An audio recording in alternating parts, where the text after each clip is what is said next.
So good evening. Today we'll be dealing with ECG case number 16 in our ECG series. The title is Tick Tock Goes the Pendulum. The 60-year-old female, she's a tuberculosis patient on antituberculous therapy. She presents to you with severe dyspnea, cold peripheries, elevated JVP. She's hypotensive with a BP of 70/40. She has faint heart sounds and has a clear chest. So you can have a look at the ECG and you can have a look at the options on the right. So my question is, what do you first do? Not what do you ideally do, it's what do you first do? Would you give IV fluids? Would you give dopamine? Would you order for a trop, or would you do an urgent chest x-ray? So if you require further time, you can press the pause button or you can go ahead with the show.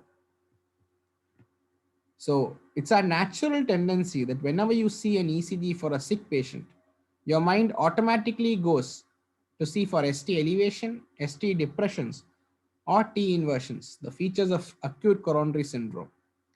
There are none of these features seen here.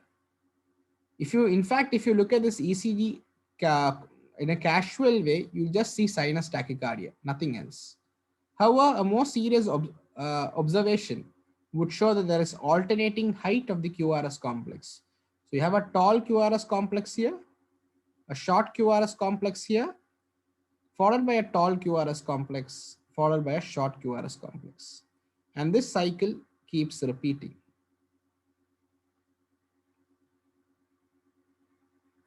If you look in V3, you can see a predominant negative polarity of the QRS complex, followed by a positive QRS complex, followed by a negative polarity of the QRS complex, followed by a positive polarity of the QRS complex. So you have variation in the height of the QRS complex as well as in the polarity of the QRS complex. This phenomenon is called as electrical alternance. To be more specific, it's called QRS alternance. So 60-year-old female, TB on ATT, person with severe dyspnea, cold peripheries, elevated JVP, BP of 70/40 with faint heart sounds and a clear chest. What is highlighted in red is actually your Beck's triad. So Beck's triad consists of hypotension, elevated JVP, and muffled heart sounds. So this was the acute cardiac compression triad of Beck. So low arterial pressure, high venous pressure, that's your elevated JVP, and a quiet heart, which is your muffled heart sounds. So this was the original description. And if there is an acute cardiac compression of triad of Beck, there should be a chronic cardiac compression triad of Beck.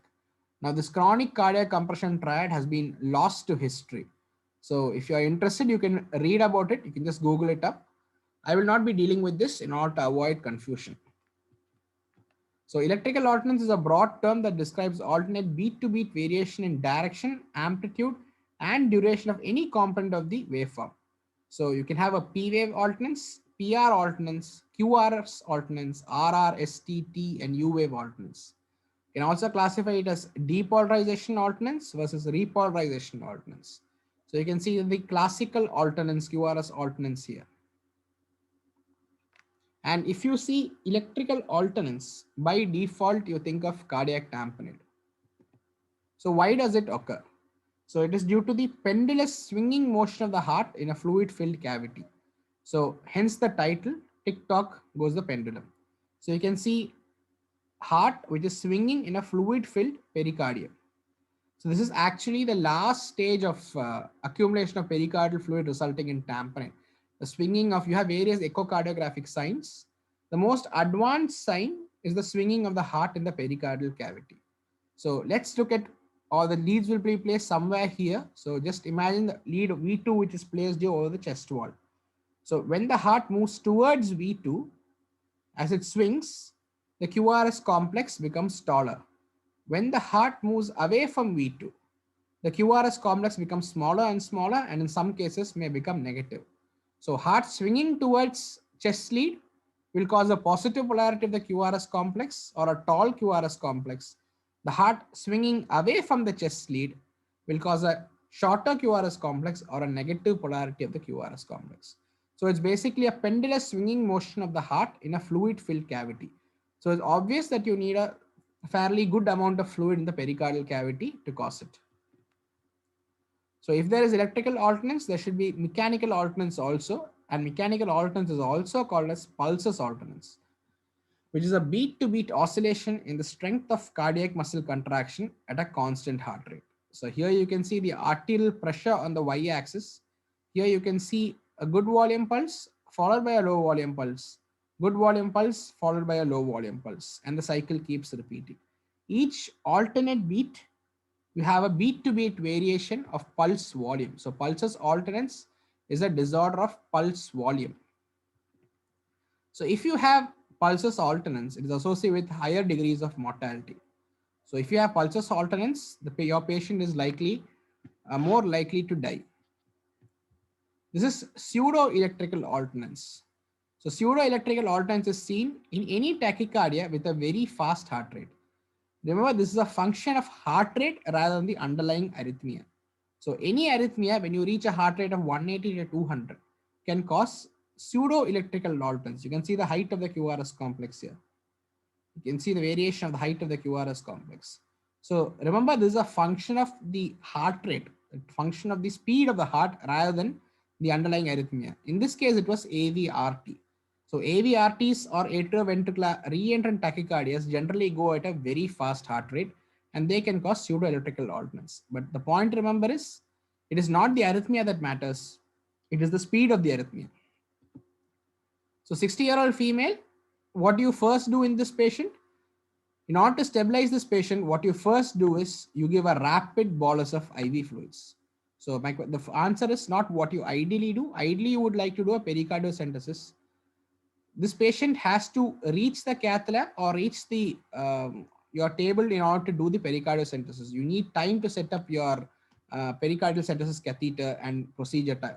So for that, to buy time, you give a rapid bolus of IV fluid so that you can stabilize this patient. So how does that help? Here you can see the swinging of the heart in the pericardial cavity. This is the RV. You can see the RV getting collapsed by the pressure, by the fluid filled pericardium. So if the RV doesn't fill properly, the LA and LV do not also fill properly, because it is essentially the blood in the RV that's pumped across the pulmonary circulation and reaches the LA and LV. So when you give a rapid bolus of IV fluids, it distends your RV and the RV fills better.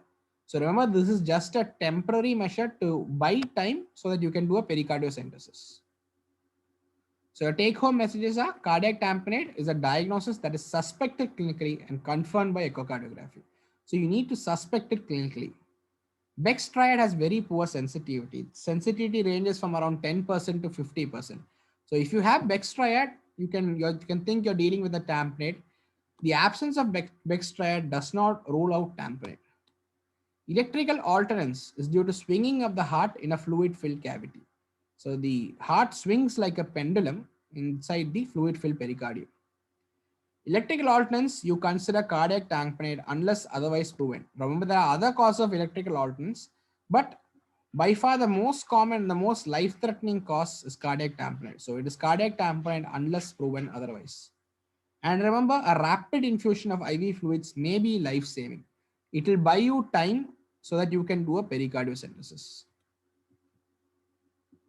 So if you like these videos, please like, share, and subscribe, and press the bell icon to get notified when a new video uploads. So thank you.